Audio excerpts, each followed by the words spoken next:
Chapter 4, Contextualizing the Virtual Reality World Projection Theory. 4.1, The fusion with transcendent physics and domain of the gods. A more speculative line of thought in recent decades has been the virtual reality world projection theory, often associated with what some call the domain physics school or storage school. Proponents of this view argue that the creative force behind civilization may be akin to a higher dimensional program or storage system, from which the necessary cultural and technological data is projected into our world. According to this hypothesis, the sudden emergence of Sumerian civilization with its sophisticated administrative, religious, and technological systems could be interpreted as a deliberate projection of a higher-level program intended to accelerate human development. Once this projected phase was completed, the data was recalled or terminated, explaining the disappearance of the Sumerian civilization from historical records. 4.2, Affinity with the biblical tradition, a flood reset meta-interpretation. If an actual catastrophic flood occurred in ancient Mesopotamia, it might be understood within the virtual reality framework as a reset event, programmed by higher forces. In Sumerian myth, Enki's intervention in the flood narrative, in which he warns Ziusudra or Atrahasis through a barrier of reeds, can be seen as analogous to the biblical command to Noah to build an ark. This parallel supports the idea that the Sumerian flood myth, and by extension, the Noah narrative, are not merely mythological recollections, but could represent deliberate interventions by a higher dimensional creator, seeking to regulate or reboot human civilization. The metaphor of a flood reset fits well with the notion that our historical reality may be a constructed simulation, where periodic resets are necessary to correct anomalies. 4.3, The challenge of distinguishing fact from speculation. While the virtual reality hypothesis provides a tantalizing framework to interpret ancient mysteries, it remains highly speculative from the standpoint of conventional historical research. The suggestion that Sumerian civilization was a projected phenomenon of a higher dimensional system, and that its myths and traditions, especially those concerning the flood, are embedded with clues to this underlying reality, is an intriguing but unproven idea. Nevertheless, the compelling parallels between Sumerian narratives and later biblical traditions have encouraged many scholars and enthusiasts of comparative mythology to explore these connections further.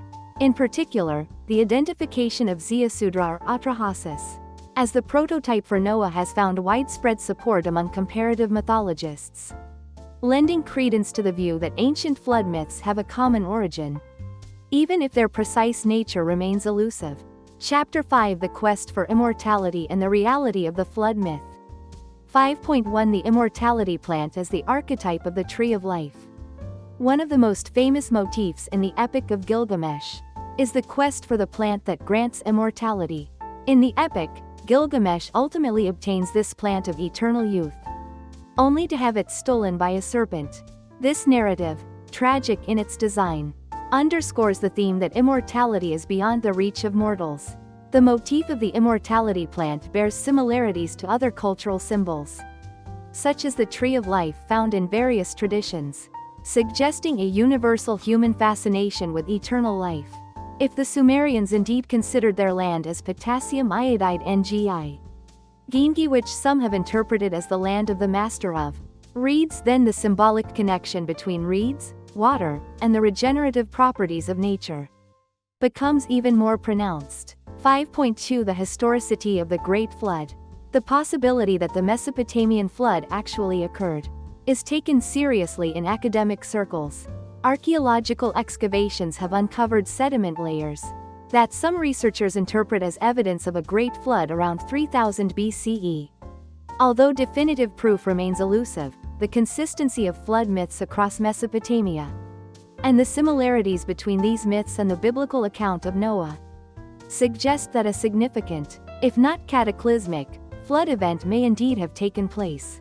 The narrative details, such as the construction of a massive ark and the release of birds to scout for dry land, are echoed in both traditions, reinforcing the notion that the flood myth is based on a real historical event that was subsequently mythologized.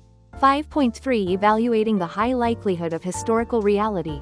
The epic narratives, including the records of King Gilgamesh and earlier flood heroes, contain elements that have been partially corroborated by archaeological findings. This lends credence to the hypothesis that while these stories have been embellished, they may have a basis in historical reality. If figures like Ziusudra or Atrahasis were actual historical persons whose experiences of a catastrophic flood were later mythologized, then the Sumerian flood myth may well be considered the prototype for the biblical Noah story. In this way, the attribution of an archetypal status to Ziusudra as the Noah of Sumer is not an exaggeration, but a plausible conclusion based on comparative mythology. Chapter 6: Sumerian Civilization in the Old Testament. Archetypes and Reflections. 6.1 The transmission of the flood myth to the Bible. The flood myth, which was widely shared in ancient Mesopotamia, appears to have been transmitted to the ancestors of the Hebrews, and subsequently incorporated into the Old Testament's account of Noah's flood, Genesis chapter 69. Not only do the overall structures of these narratives match, but specific elements such as the divine covenant established after the flood, and the idea of a selective preservation of humanity are strikingly similar. The detailed instructions for constructing an ark further strengthen the connection between the Sumerian and biblical traditions.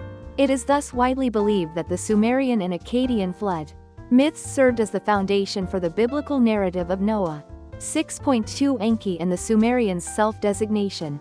Among the deities worshipped by the Sumerians were Enlil, Enki, and Inanna Ishtar, with Enki occupying a particularly significant role as a creator and god of wisdom. Some scholars have proposed that the Sumerians' self-designation Ki-Ngi might be connected with the name Enki, given the phonetic similarity of the Enki element, although the precise translation of Ki-Ngi is still debated, with interpretations ranging from land of civilization to land of noble.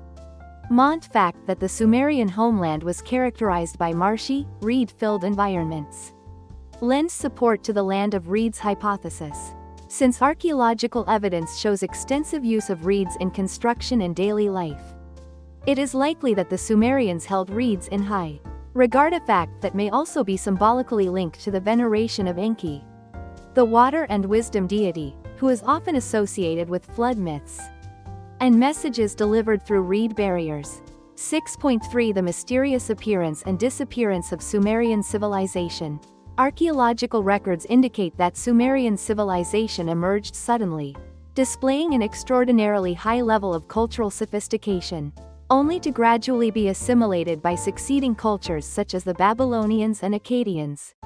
The abrupt rise and eventual disappearance of the Sumerians is one of history's enduring enigmas.